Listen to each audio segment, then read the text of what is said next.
Hey guys, and welcome to another Overwatch Weekly Supplementary.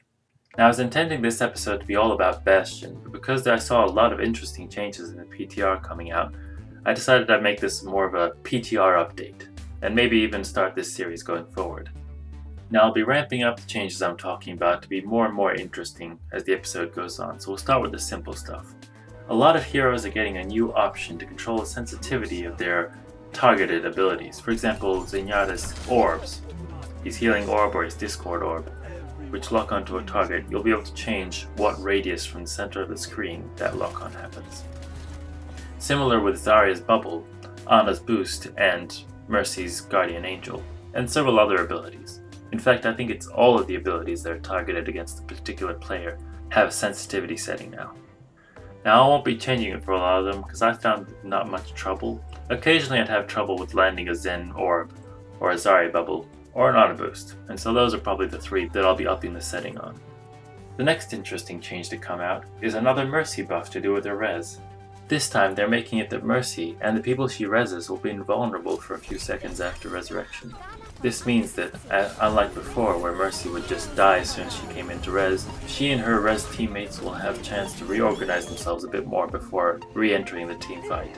Now, the previous change that came out about Mercy's res was to have her guardian angel reset as soon as she uses it, but clearly that wasn't very effective because you'd need a player to target with guardian angel to escape. Now, like I said, after getting a res, most people are a bit disorganized, and so teamfights fall apart right after the res, making the res practically useless. And if you're resing just individuals, then, well, this won't really make much of a difference to that. Another interesting change is that D.Va's defense matrix is losing its minimum range. Apparently, I didn't know this, but apparently particles had a minimum distance they would travel before getting absorbed. I did notice some weird behaviors with defense matrix. Looks like that's going away. That'll make it easier to save allies from Roadhog pull and to survive a retreat that's aided by a defense matrix, since a lot of the time the enemy just gets in your face, and so you would have taken damage. One of the features that a lot of people are very excited about is a new custom game servers feature. This allows you to set up this kind of custom server that's going to be hosted by Blizzard in the Overwatch client, which will be effectively a custom game that's a bit more persistent. Now, another exciting part about this is that capture the flag is a permanent thing. Whoa! So it's not coming to competitive just yet. I think they still need to figure out exactly what tweaks they need to make before they release it to competitive. I'm sure that's coming though. But capture the flag has been implemented on all King of the Hill maps, so not just Lijiang Tower all the time. Now for the exciting stuff. Bastion's rework. Now, I won't be going over all the specific stats, but suffice to say that he's getting increased bullet spread in Sentry mode, and that bullet spread is immediate. He's got less bullet spread in Recon mode by a little bit.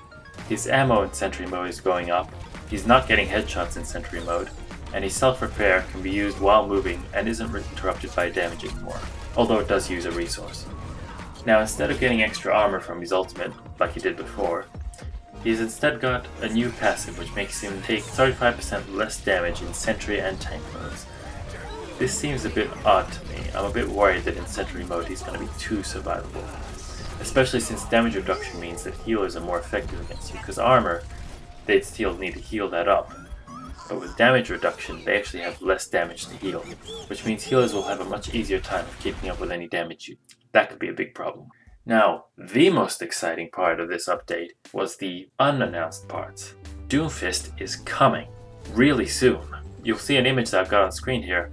We got this model of the Numbani payload, where Doomfist's gauntlet was in a little jar. And in this model, the jar is broken. Also, another source that I'm going to be posting on the screen, and in the description of course, everything's going to be in the description. This has the main menu music that seems to be based around music played in the Overwatch cinematic when Talon was attempting to steal Doomfist's gauntlet, which is another little hint that the implementation of Doomfist's release is getting really close to being finished.